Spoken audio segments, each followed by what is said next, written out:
Today I'm joined by Jason Neville, Director of Education for the Lloydminster Public School Division. Thank you so much for joining me today. No problem, thank you. And we're here today to sort of recap the year in review. So much has happened for the Public School Division. If you want to just start with your general thoughts on the year as a whole. Sure. I thought it was a fabulous year.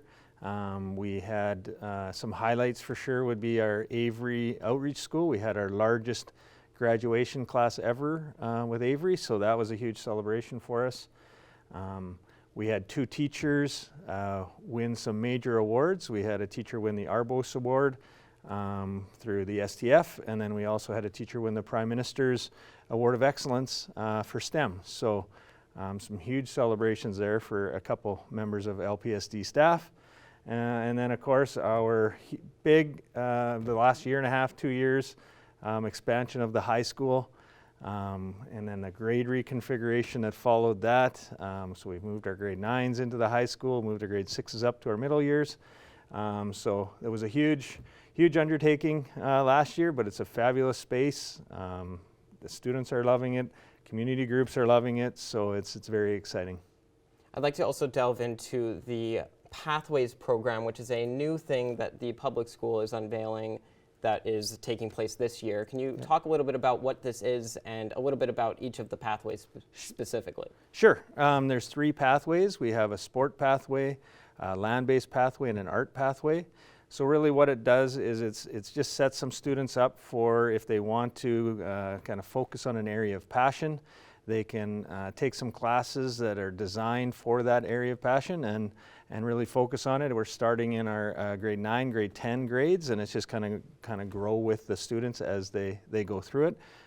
So yeah, it hopefully will increase some engagement, make school a little more exciting for some students.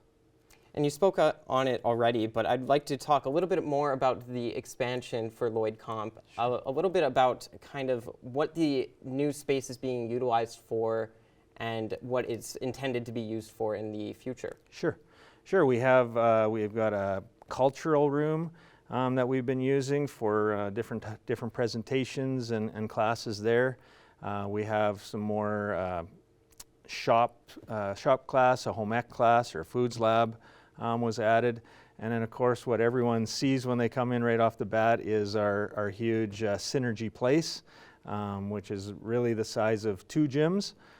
So that's been huge in relieving some of the stress in that building for gym time, but also stress across the city for some gym time. I know it's booked quite often in the evenings and used there too. So. And I'd like to move on to kind of your role as Director of Education more specifically. More with this being your 3rd year here, what have you taken away from these 2 years that you've been Director of Education, and what are you looking to improve on as you enter 2025? I've loved my 2 years. It's been a learning curve for sure, not only to the division but to the city of Lloydminster.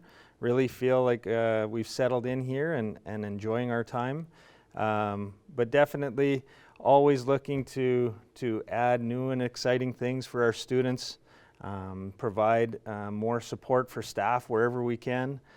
So it's just, now that you know the division, you start kind of planning how could we improve in those areas. Really wanted to look more into 2025. There's a lot of things on the horizon for the public school division. If you want to just talk on some of the things upcoming. Sure. We started the school year off with introducing a couple new academies.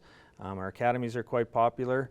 So we brought in a volleyball academy that started in September, and that runs until January.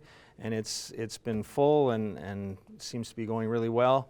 And then in February we have a basketball academy we're starting, and that will go from February till the end of the year, and registration is full for that as well. So it's great that those were accepted. Second, we introduced full-time kindergarten in 3 of our schools, so that we're excited to see the positive impact that's going to have with some of those students that get to come every day now for kindergarten and see what their readiness looks like for grade 1 once they do a full year of full-time kindergarten. So that's exciting as well. And then we have just coming up right in January, we have the LCHS Fine Arts group. They're putting on a musical at the Vic Juba on the 17th and 18th, and they're performing Hadestown, the teen version. So we're excited for that, and I'm looking forward to hitting one of those shows as well. All right, perfect. That covers all of my questions for today. Thank you so much for recapping the year with me and also looking into the future. Thank you so much for coming down to the station today. Excellent, thank you.